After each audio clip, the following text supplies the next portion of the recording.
Et bonjour tout le monde, comment allez-vous? Mon dieu, je suis tellement excité de faire cette vidéo, c'est fou. J'espère que tout va bien pour vous, que vous avez passé une agréable et excellente semaine. Moi, dans mon cas, ça va super, comme d'habitude. Alors, la semaine dernière, on s'était quitté sur la K-pop qui avait touché le monde, c'est-à-dire l'Amérique du Nord, l'Amérique latine et l'Europe. Cependant, le genre n'a qu'effleuré les continents, même si il y a eu différents événements créés autour de celui-ci. Et maintenant qu'on a touché la surface de tous les pays du monde avec la K-pop, il faut maintenant dominer la culture mondiale.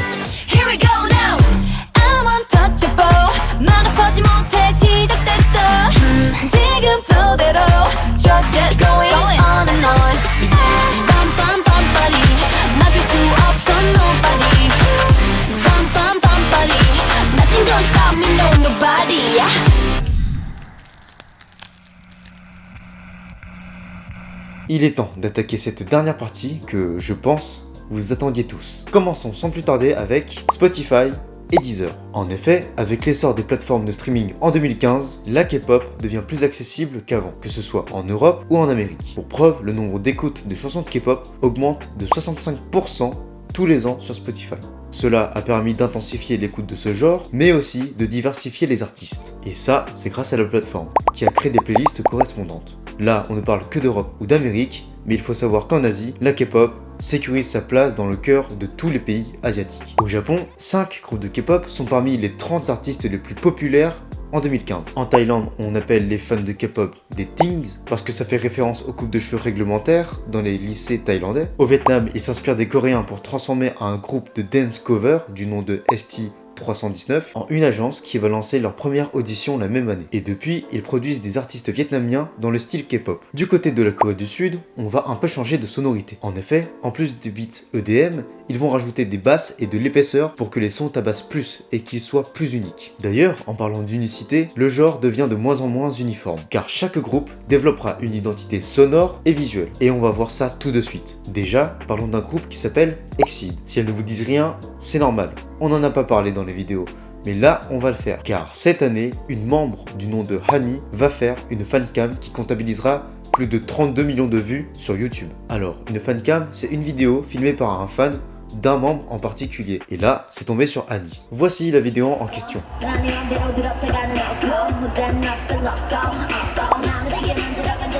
Bande de cochons. De toute façon, je ne vous mettrai pas le lien dans la description. Ça m'a trop gêné de la regarder. Enfin bon, cette vidéo a permis de relancer le groupe et leur chanson Up and Down, qui remontera dans les charts coréennes.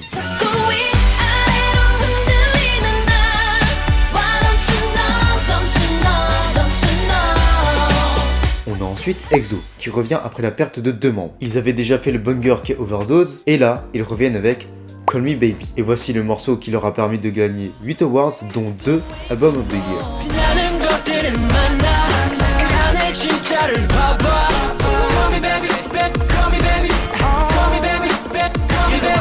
Il y a aussi le retour de Big Bang avec leur album Made. On va passer dessus rapidement, mais voici le titre Bang Bang Bang, qui a été repris dans plein de shows coréens. Bang Bang Bang.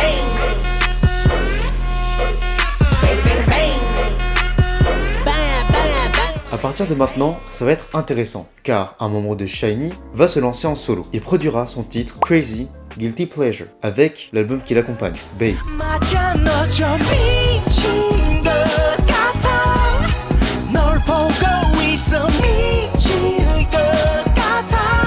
Cet album arrivera premier des Billboard World Album Charts, et ce, dès sa sortie. Si vous ne connaissez pas, les Billboards, c'est un magazine qui fait un classement des musiques aux États-Unis. Pour preuve que ça perce à l'autre bout du monde, 4 Minutes, un groupe qui date un peu, vont faire un énorme succès commercial. En effet, à l'époque, une chanson en particulier a été analysée par plusieurs magazines américains, que ce soit Spin, Vice ou Billboard, grâce aux chants et aux danses des artistes. Et en plus des chorégraphies et des visuels, le clip était tout nouveau pour 2015. Cette chanson, c'est Crazy, encore une fois.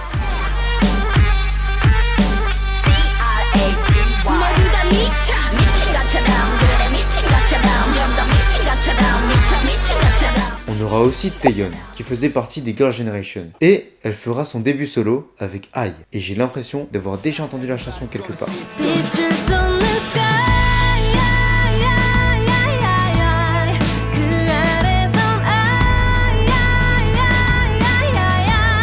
enfin, BTS va commencer sa success story en sortant le titre I Need You, qui va gagner un SBS The Show, encore un show télévisé. Bref, voici le titre.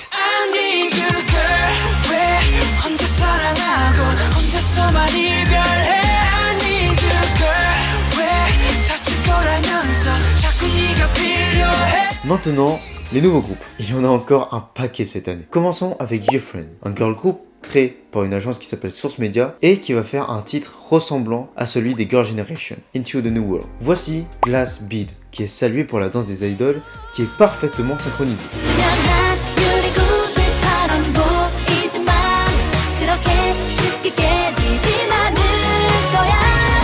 JYP, de leur côté, vont créer leur première idol membre, qui est un groupe de rock coréen, et il s'appellera Day 6, en complémentarité avec GOT7. Et leur premier album sera, dès sa parution, deuxième au classement des Billboard World Albums.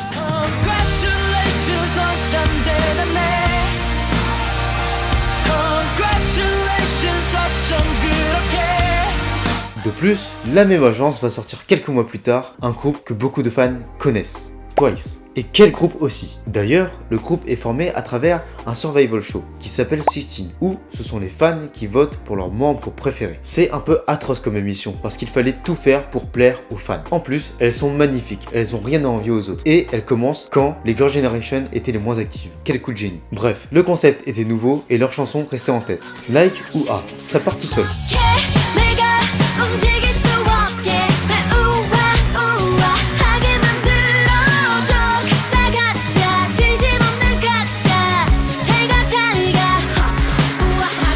Un rival de JYP, YG, va créer un nouveau boy group du nom de Icon. Et ils vont débuter avec la chanson Rhythm Ta, qui a des sonorités très hip-hop et R&B.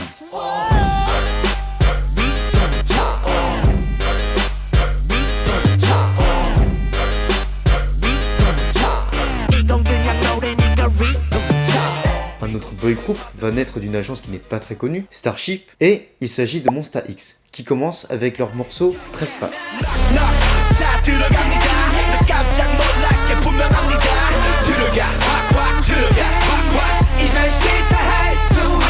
Et enfin, je vous l'ai teasé vraiment vite fait dans la toute première vidéo. En effet, Pledis Entertainment va faire débuter son deuxième groupe. Il s'agit de 17. Alors déjà, pourquoi 17?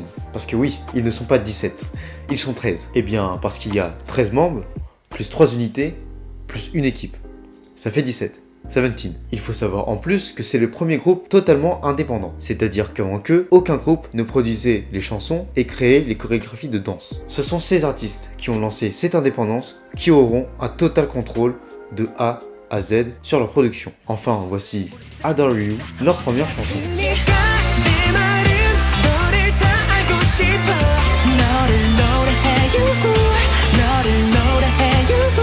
On passe à 2016, qui est difficile pour un grand nombre de groupes. En effet, c'est une hécatombe, que ce soit 2NE1, Kara, 4 Minutes ou même d'autres encore. Ils se séparent tous. Tout cela, c'est grâce ou à cause des nouvelles lois dont on a parlé dans les dernières parties. Et oui, il y avait le scandale des slave contracts, avec des contrats d'une durée de 13 ans. Mais vu que les lois sont arrivées entre-temps, les contrats ne pouvaient pas excéder 7 ans. Et donc, 2016 marque la fin des contrats de ces différents artistes. Cependant, est-ce que vous savez ce qui peut être plus triste que ça? Et si c'était un pays tout entier qui était privé de la K-pop? Vous allez me dire, mais comment c'est possible? Eh bien, en juillet 2016, la Corée du Sud va signer un accord militaire avec les États-Unis, parce qu'ils ont bien aimé la K-pop.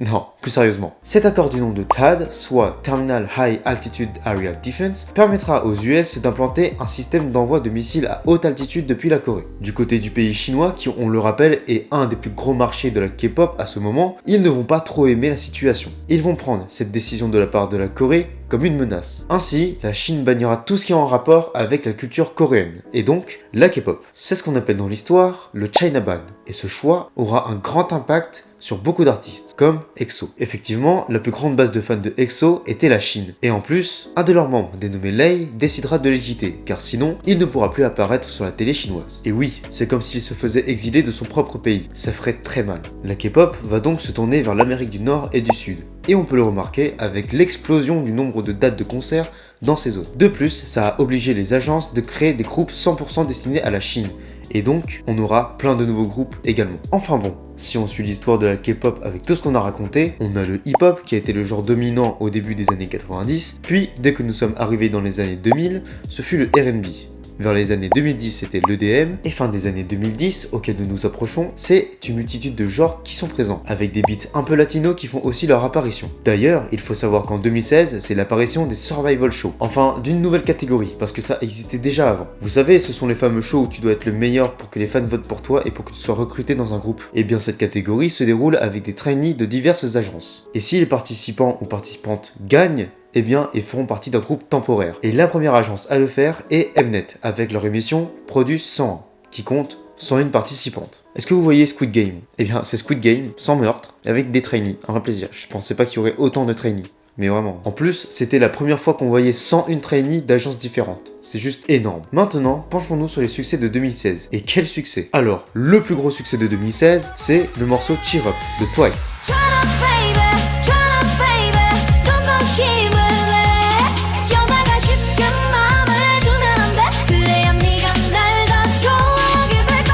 La chanson est devenue aussi populaire que G de Girl Generation, et grâce à ce comeback, ils ont obtenu le statut de groupe God Tier. Ah si ça c'est pas fou. D'ailleurs, il y avait des teasers de la chanson, et tout le monde pensait qu'ils allaient faire un honteux plagiat de Oh des Girl Generations. Finalement, la critique a été très positive, et en plus, la chanson les a propulsés au plus haut. Qu'est-ce que tu veux faire de plus? On a également Mamamoo, qui revient avec des calcomanies, montrant leur côté sexy, tout en gardant leur essence. Leur essence, c'est où essence? Ma blague, genre, elle est nulle à ish, vraiment. Ah oui, la décalcomanie est le procédé par lequel on transfère des images colorées sur un support. Voilà, petit point culture, parce que je sais que vous savez pas ce que ça voulait dire décalcomanie.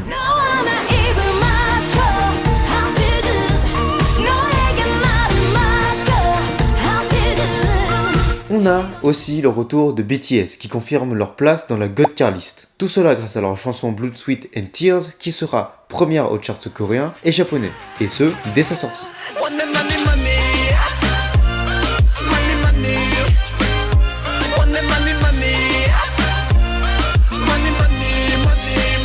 Elle entrera en plus dans les Billboard Charts américain et canadien, et sera nominé pour l'award du Song of the Year. En parlant de Song of the Year, G-Friend a aussi fait un titre qui sera nominé pour cet award. Elle s'appelle Rough. R-O-U-G-H. Rough. Et si elle a impressionné, c'est grâce à leur coordination et à leur style très animé.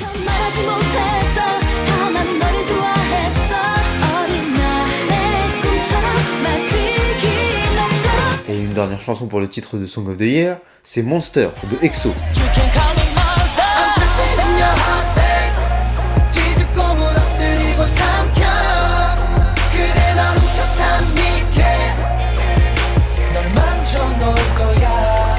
Et c'est compréhensible, vu la gueule de la danse et du son. Regardez, ils tombent sans bouger, c'est abusé! D'ailleurs, cette année, on va utiliser le terme EBS pour définir les 3 top groupes de l'année. EXO, BTS, Seventeen. Et en parlant de Seventeen, voici le titre qui sort en 2016 et qui va tout rafler. Pretty You.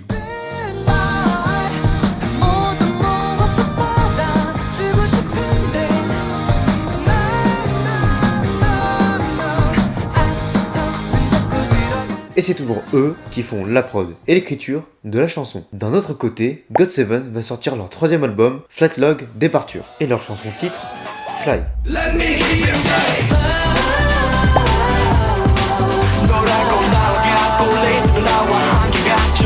Grâce à ce nouvel album, ce sont les premiers artistes depuis Psy à entrer dans le Billboard Artist 100 Charts, à la 45e position. Ils gagneront également des Album of the Year. Passons maintenant au nouveau groupe. Et cette année aussi, on a été très gâtés. Pour commencer, YG sort Blackpink, juste après la dissolution des 2NE1. Et elles seront considérées comme les femelles BTS dans les articles de presse.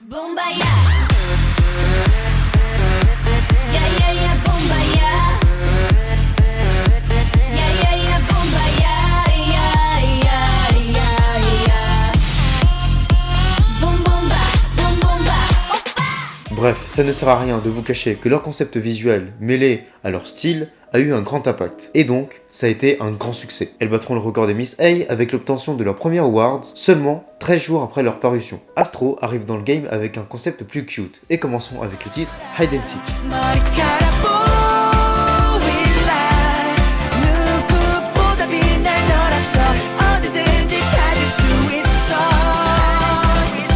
Revenons maintenant au Survival Show. De ce show, on a découlé un groupe qui a été tout de suite considéré comme l'un des top girl groups aux côtés de Twice et Red Velvet. IOI. Elle débute avec le titre Dream Girls.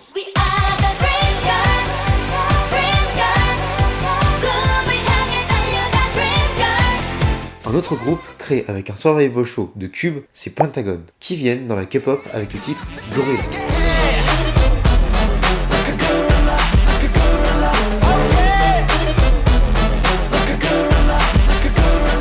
Et pour finir cette année, on a SM Entertainment qui lance NCT. Et ce dernier groupe est le plan le plus avancé et le plus développé de la SM. En effet, ils voulaient un système de rotation tout en faisant des units. Et donc, ils ont commencé avec 5 membres et maintenant, ils sont 23. Et le groupe a pour thème le rêve avec un style très américanisé autour de la hip-hop.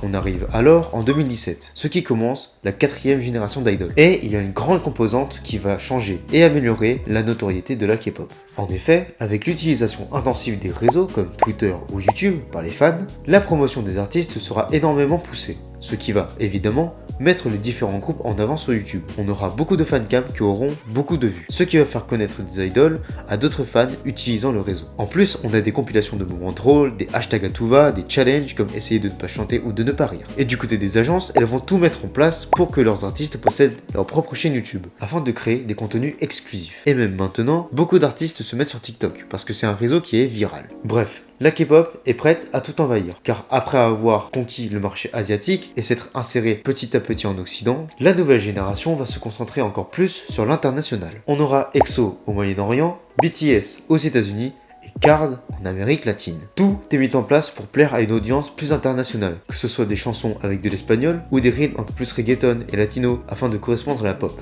Cependant, tout n'est pas rose, car il y a eu un événement retentissant dans le monde de la K-pop. Cela concerne le groupe SHINee, que je vous avais teasé, et le suicide d'un de leurs membres. En effet, l'artiste Kim Jong-hyun, attention, s'est ôté la vie en s'empoisonnant à cause de la pression que l'agence lui a mis sur les épaules. Et malgré ses appels à l'aide, que ce soit en message dissimulé ou en chanson, personne n'a capté qu'il n'allait pas bien. Bref, je vous mets de toute façon un article en description si vous êtes curieux. Et du côté de l'agence, qu'est-ce qu'il s'est passé? Ils se sont juste excusés d'annoncer sa mort et présenté leurs condoléances. C'est tout. Après, n'est-ce pas le risque à prendre quand on devient idol? Je pense que oui. Bon, revenons maintenant sur un peu de positif. Pour exprimer le mieux l'essor de l'utilisation des réseaux, on a en 2017 le retour de BTS. Pour commencer, le hashtag BTS sera utilisé plus de 300 millions de fois. Et même maintenant, il est encore grandement utilisé. Grâce à cette énorme pub, BTS va gagner le Top Social Artist Award au Billboard Music Awards 2017. De plus, je pense que vous êtes au courant, mais BTS cette année a battu un record, celui du clip le plus vu en 24 heures sur YouTube. En effet, la musique DNA de BTS va cumuler plus de 20 millions de vues en une seule journée. Et à l'heure où je vous parle, elle possède plus d'1,5 milliard de vues.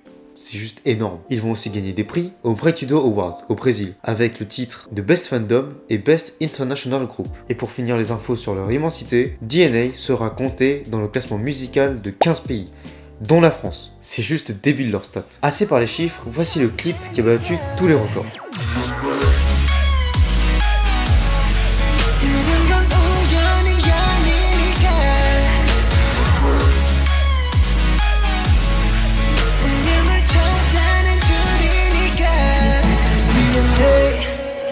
On sent qu'ils sont à fond dans le clip, ça se voit, parce qu'ils se tiennent la main et tout, c'est magnifique. Continuons avec les succès.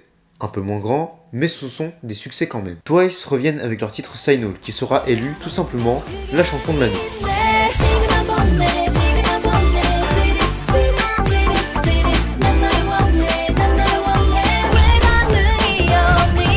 Du côté de EXO, on avait dit qu'ils faisaient des chansons un peu plus reggaeton, un peu plus latino. Et donc, voici Coco Bob, avec un trope que, perso, je kiffe trop.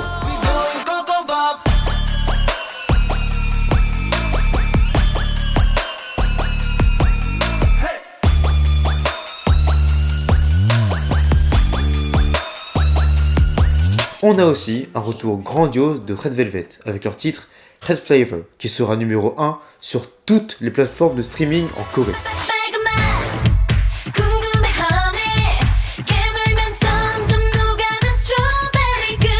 Mais on a aussi des surprises comme une chanson toute calme nommée You, Cloud, Rain de Haze et qui a failli voler le titre de Song of the Year de Twice.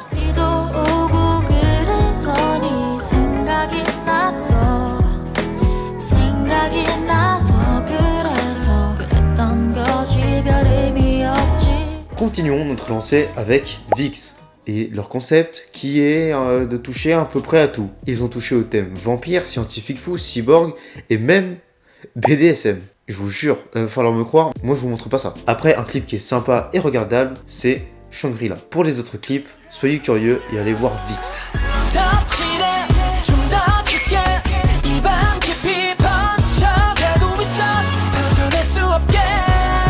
Un autre boys band dont on n'a pas parlé, c'est Winner, qui vont faire avec leur chanson Really Really, première au chart coréen, troisième au Billboard World Music Top 100 et 35e au QQ Music. C'est le Spotify chinois.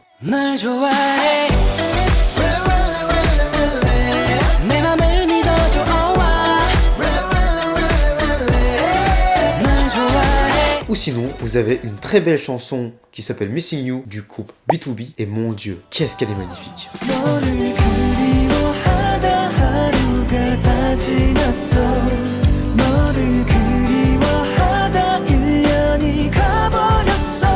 Et avant de passer au nouveau groupe de cette année, je vous avais parlé de Teddy Park dans la première vidéo. Il a écrit une chanson pour Sunmi et cette chanson sera choisie par 3 magazines américains afin de figurer dans leur top 20 des meilleures chansons de K-pop 2017.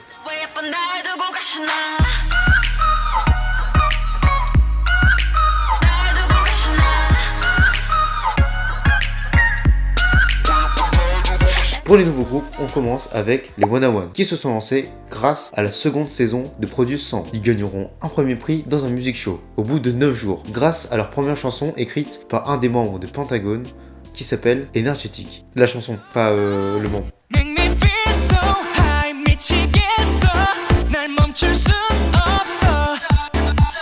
Si on prenait mon avis, et on va prendre mon avis parce que c'est ma vidéo, je trouve que le refrain est trop catchy. Vraiment, il te rentre dans la tête, c'est fini. Et vous vous souvenez du groupe IOI de la première saison de Produce 101 ?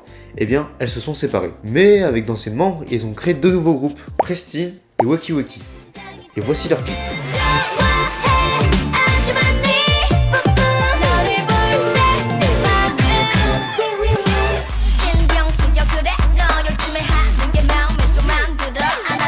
Bon, on avait vu comment les réseaux ont propulsé la K-pop vers le sommet. Eh bien attention, voici le point culminant de l'influence de la K-pop dans le monde. BTS est invité en 2018 à faire un discours aux Nations Unies, afin de parler de la jeunesse et de l'éducation. Avec ça, je pense que la K-pop est devenue un genre important dans le monde. Juste avec cette situation, BTS, Nations Unies, importance. En plus de ça, le nombre de fans augmente, et ce, de façon exponentielle. Entre 2016 et 2018, la vente des CD de K-pop des 400 artistes coréens les plus hauts dans le classement Gaon a doublé, passant de 10 millions à peu près plus de 22 millions de disques vendus. Tout ça est dû premièrement à l'internationalisation des groupes, grâce à l'exportation des différents groupes qui existent, et donc les fans ayant du choix pouvaient rejoindre le fandom qui leur correspond, et au passage, acheter l'album de leur groupe préféré. Et ce seront surtout les albums de BTS, Twice, Seventeen et Blackpink qui se vendront le plus. Deuxièmement, c'est l'amplification des fandoms, avec la création de fansites et de projets de fans avec des tirages au sort pour gagner des places à des événements de dédicaces à partir de l'achat d'un CD, poussant les gens à acheter les albums. Et dernièrement, on a la diversification des plateformes qui font augmenter les ventes. Ainsi, de plus en plus d'entreprises locales proposent des CD, que ce soit la Fnac ou Cultura, ou Target pour les US. Les chaînes de distribution s'agrandissant, les CD sont donc plus accessibles aux fans. Maintenant, un autre succès des BTS, Fake Love.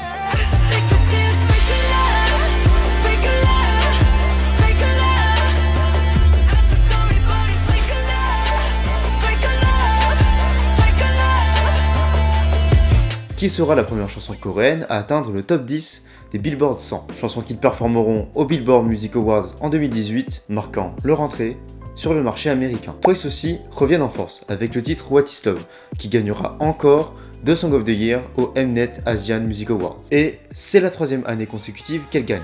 Elles sont juste trop fortes.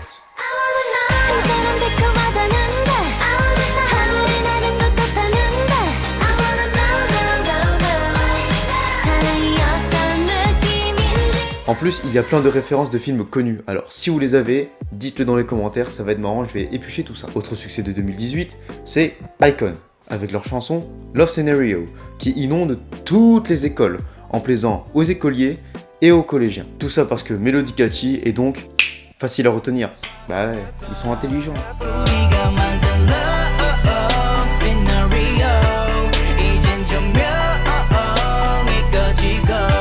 Elle sera même bannie des lycées parce qu'elle est trop entraînante pour les lycéens.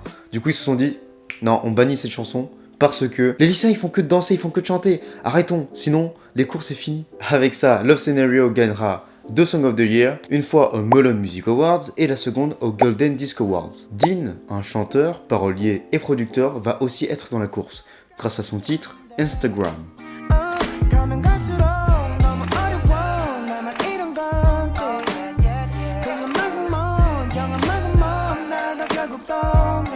Ce morceau dénonce la surconsommation des réseaux, et surtout d'Instagram. C'est dans le titre. La chanson sera un succès autant commercial que international, car Justin Bieber la conseillera à un de ses fans. Red Velvet reviennent également avec un style plus sexy, plus sombre et plus R&B, avec leur titre Bad Boy.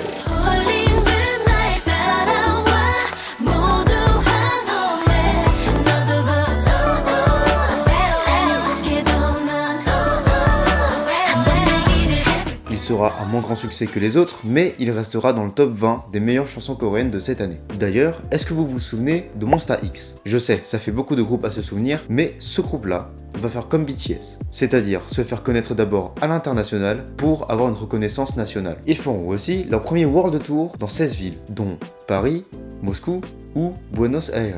Et ils feront un comeback avec le titre Drama Rama.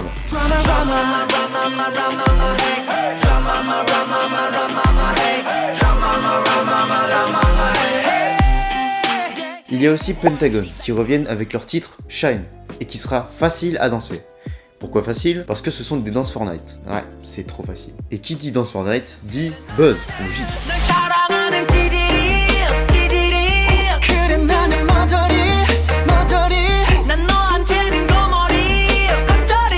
Puis, retour d'Exo. Encore, comme tous les autres, tous les ans, ils sont là. Ils sortiront Tempo, qui sera cité dans 9 magazines comme chanson de l'année. On pourra d'ailleurs noter que le bridge, c'est-à-dire le passage entre le couplet et le refrain, est un peu original, car c'est un mélange d'acapella et de synthé en mode très dramatique.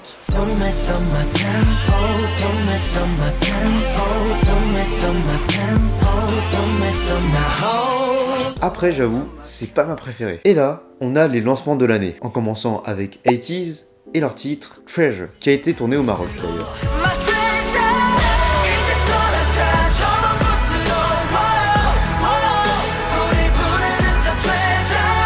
D'un autre côté, on a JYP qui sort de Stray Kids et qui débute avec leur titre Elevator, un style très dystopique.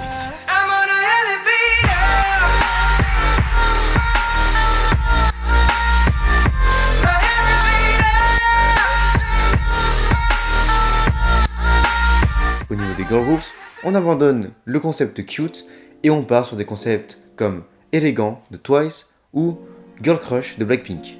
Et niveau élégance, IZ*ONE n'a rien à envier aux autres. Ce groupe a été fondé grâce à l'émission Produce 48, créée grâce à la combinaison d'AKB48, le système d'idoles japonaises. Et donc, le groupe possède 3 membres japonaises et 9 membres coréennes. Elles vont commencer avec leur morceau La vie en rose.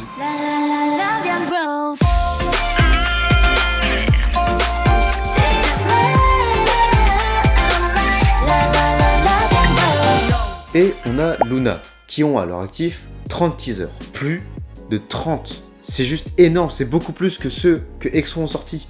Puis dès leur début, elles sortent High High.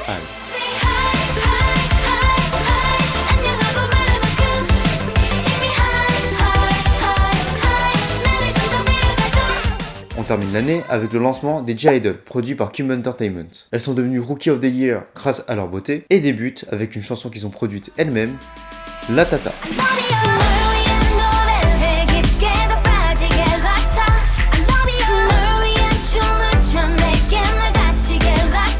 Et donc, arrive 2019. Et scandale! Le scandale du Burning Sun éclate. En effet, le Burning Sun est un cercle très fermé qui organise des fêtes privées et les participants font des choses totalement illégales, comme des consommations de drogue, des agressions sexuelles ou même du viol. Bref, c'est très long et ça mérite une vidéo à part entière. Ne vous inquiétez pas, ça se fera. Tout ce qu'il faut savoir, c'est que cela a eu une incidence sur le monde de la K-pop, parce que des artistes y ont été affiliés, des artistes connus qui plus est. Et finalement, ce scandale a fait chuter le cours de toutes les entreprises de divertissement de 17,5%. D'ailleurs, les nouvelles concernant l'affaire se sont aussi exportées à l'étranger, ce qui a poussé des pays comme la France à publier des notes pour conseiller les touristes à faire attention aux drogues et aux violences dans les boîtes de nuit du pays. Tout cela a donc montré une part sombre de la K-pop et a terni l'image du genre musical qui était propre et parfaite. Et vous savez, YG Entertainment ont eu un déclin de leur notoriété, car une personne qui avait des parts importantes dans l'entreprise était impliquée dans le scandale du Burning Sun. En plus, quelques mois plus tard, le leader du groupe, Daikon, est accusé d'avoir acheté de la drogue. Franchement, cette année, c'était une mauvaise passe pour l'agence, parce qu'ils ont tout bouffé. Ils ont bouffé déjà des membres qui ont acheté de la drogue, des membres qui étaient dans le Burning Sun, ils en pouvaient plus. Et en plus, toutes ces histoires ont fait démissionner le PDG et fondateur de l'entreprise YG, Young In-suk. Ouais, mais bon, même si l'agence a pris des coups très durs, ils possèdent Blackpink, qui les envoie à Coachella, un des plus grands festivals du monde. Elles sont le premier groupe de K-pop qui participe à ce festival en particulier, ce qui signe la consécration de la K-pop comme un mouvement cool et hype. Ça permet aussi à YG Entertainment de remonter la pente, parce que effectivement avec tout ça ils se sont pris des bâches, je crois. Et ce qu'il faut noter en plus, c'est que chaque membre de Blackpink est une égérie d'une grande marque de luxe française. Jennie pour Chanel, Jisoo pour Dior, Lisa pour Céline et Rosé pour Yves Saint Laurent. C'est fou, je trouve que c'est fou. Mais vraiment, des membres de Blackpink, égérie d'une grande marque de luxe française. Ah c'est fou, c'est fou. La France, on est là la France. Pour continuer sur ces notes joyeuses, cette même année est la reconnaissance internationale de l'impact de la K-pop dans le monde. Cela est dû au nombre de dates de concerts qui a juste triplé en 10 ans. Il était temps. Mais c'est aussi grâce à BTS. Encore, ils sont juste trop forts. En effet, la chanson de l'année, c'est leur chanson Boy With Love avec Halsey.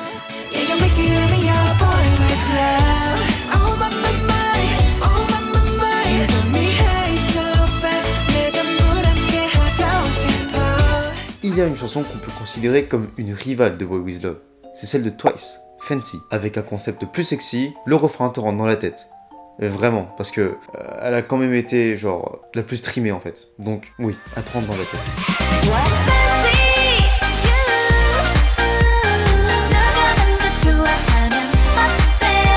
Vous vous souvenez d'IOI, le groupe qui a été fondé grâce à Produce100? Et bien voici Chungha, une ancienne membre des IOI, qui a décidé de se lancer en solo, et qui, en sortant sa chanson Gotta Go, gagnera 4 awards, dont Best Dance Performance.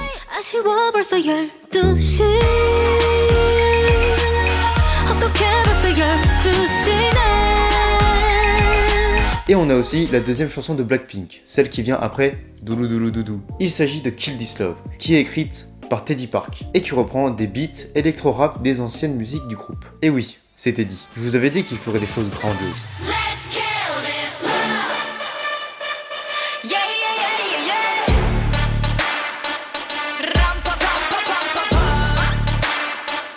Là par contre, on arrive à quelque chose que moi perso je trouve drôle. On a bien vu que BTS perçait cette année. Et bien SM Entertainment, eux, vont vouloir tout mettre de leur côté aussi, en créant Super M, qui prend 4 membres de leur groupe hyper populaire. Ainsi, ils se réunissent tous et ça donne ce titre, Jopin. Et je trouve que le drop est magnifique. Franchement, le drop il est trop bien, vraiment.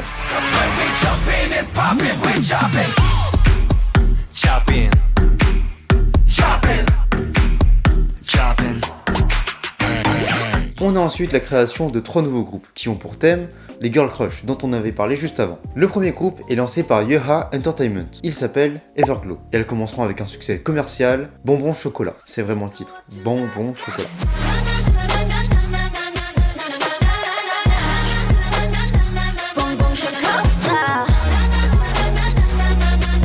Le deuxième groupe est lancé par JYP et se nomme ITZY, et leur concept, c'est d'être différentes. Leurs valeurs sont l'affirmation de soi, la différence et l'unicité, d'accord. Et elles ont été créées exprès pour le marché américain, car toutes les membres parlent avec un anglais quasi parfait. Évidemment, tout ce qui est nouveau et unique plaît, et donc leur premier titre plaît également, Dala Dala.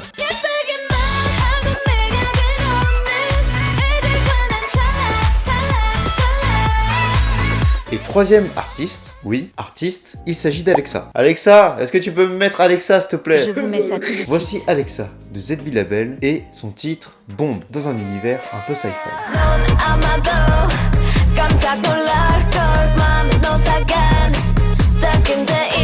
Enfin, 2020, l'année du Covid.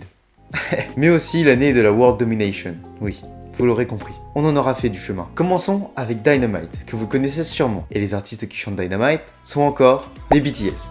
Ah ouais, non mais ils sont partout maintenant.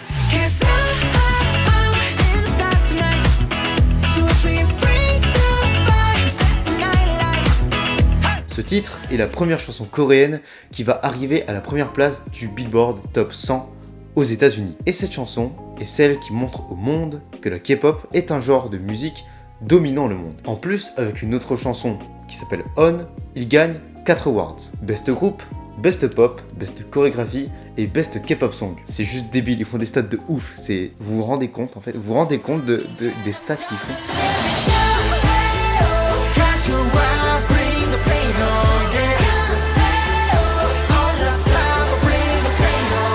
Après, il y a d'autres groupes américains qui font des stats énormes, genre les Backstreet Boys, qui vendent genre plus de 120 millions. Oui, évidemment, tu vas pas les battre, tu vois. Mais BTS, à ce moment-là, était au point culminant de leur popularité. En plus, même s'il y a la crise sanitaire, ce qui annule toutes les dates de concert, la K-pop rayonne grâce à ses fans. Notamment grâce au soutien donné au mouvement Black Lives Matter ou même grâce au sabotage des meetings de Trump via TikTok. C'est des zinzins. En plus, les fans font des donations pour des œuvres caritatives, mais bon, ça, je n'en savais rien. Après ça c'est du skip, faut prendre ça avec des pincettes, parce que voilà, on sait jamais. Bref, les fans poussent la K-pop vers le haut. Blackpink revient aussi avec How You Like That, qui est juste un pré-single.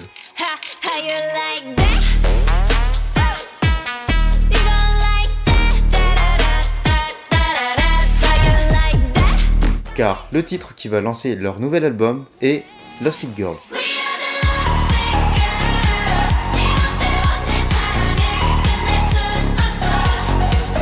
Velvet font aussi leur comeback avec Psycho, qui montre un côté plus mature et plus psycholique du groupe. Un plaisir. Je vous laisse découvrir tout ça.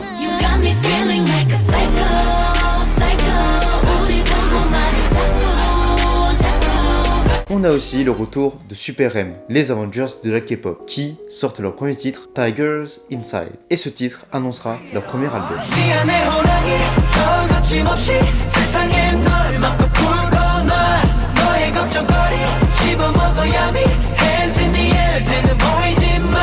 Vous voyez qu'on trace un peu, mais c'est la dernière ligne droite, c'est normal. Everglow reviennent aussi avec un petit succès du nom de Dun Dun.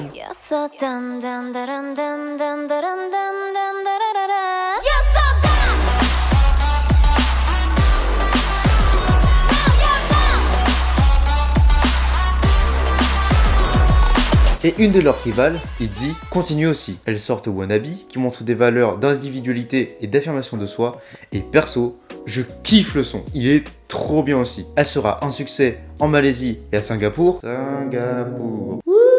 où elle atteindra la première place des charts dans ces pays.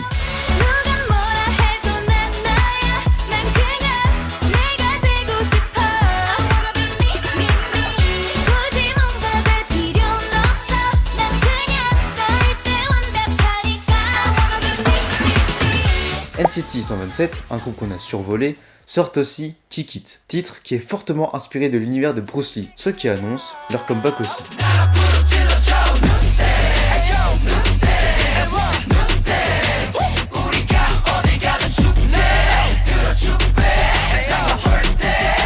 Et enfin, on aura le succès de 3 artistes solo. Déjà, Zico, avec son titre Any Song, qui sera première place des charts, direct.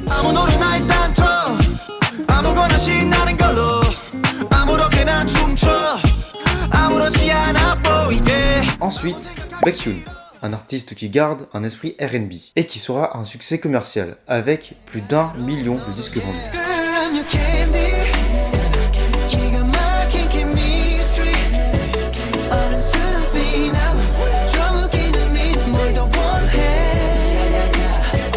Et la troisième, c'est Wassa, une membre des Mamamoo, qui sort son titre Maria.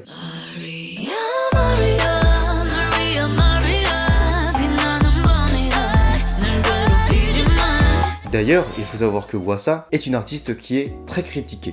Pourquoi? À cause de son physique. Parce que son physique ne correspond pas aux normes coréennes. C'est juste débile, c'est débile. Après, c'est normal, il faut savoir qu'en Corée, plus t'es fin, plus t'es beau. Donc plus t'es gros, t'es un alien en fait, c'est super, c'est dégueulasse. En tout cas, elle s'est battue et maintenant tout le monde la respecte. De plus, sa chanson Maria restera aussi longtemps première des charts. Bref, des nouveaux groupes sortiront comme Treasure, Secret Number ou ENHYPEN. Les années d'après, les membres de BTS vont sortir leur projet solo, car après, ils devront faire leur service militaire. Et donc, actuellement, ils sont en plein service militaire. C'est pour ça qu'ils ne sortent pas beaucoup de projets. Twice et Blackpink marchent encore. Twice va faire une tournée mondiale, Blackpink c'est pareil, et des groupes comme ENHYPEN remplacent les autres, et c'est un cycle qui continue au fil des ans. Actuellement, les groupes qui sont en vogue sont les New Jeans déjà, parce qu'ils ont chanté la chanson d'ouverture des Worlds de League of Legends.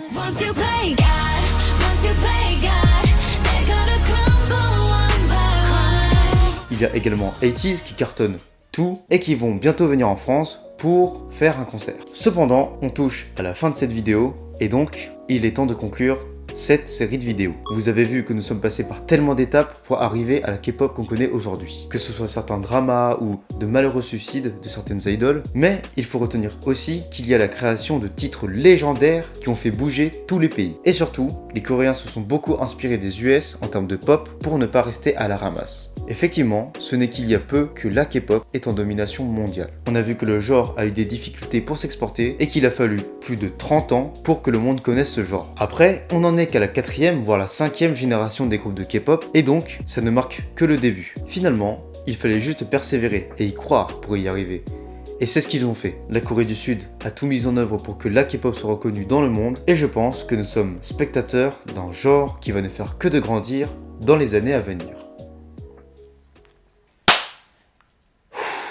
J'espère que cette vidéo vous a plu, que cette série de vidéos vous aura plu, parce que franchement je me suis buté à les écrire et c'était trop bien, je me suis buté mais c'était trop bien. J'espère que vous avez appris plein de choses. Évidemment, on n'a pas pu entrer dans tous les détails de chaque groupe, parce que sinon les vidéos auraient duré genre 1 heure de chaque et ce serait genre faramineux, même pour moi ce serait faramineux. En tout cas, si vous avez aimé la vidéo, n'hésitez pas à laisser un like, partager la vidéo, ça me ferait super plaisir et s'il vous plaît partagez-la parce que ça m'a fait un grand plaisir de vous partager toutes ces connaissances et je veux que vous partagiez ça aussi avec vos proches et votre entourage. N'hésitez pas à débattre dans les commentaires de qui est pour vous le meilleur groupe de K-pop, que ce soit dans les années 90, 2000, 2010 et même 2020. N'hésitez pas à vous abonner pour ne rien rater parce que je suis de retour. Oui, je suis en train d'écrire des vidéos. C'était Jason, c'était un grand plaisir de vous conter tout ça. Et moi je vous dis à une prochaine fois. Cœur épais sur vous.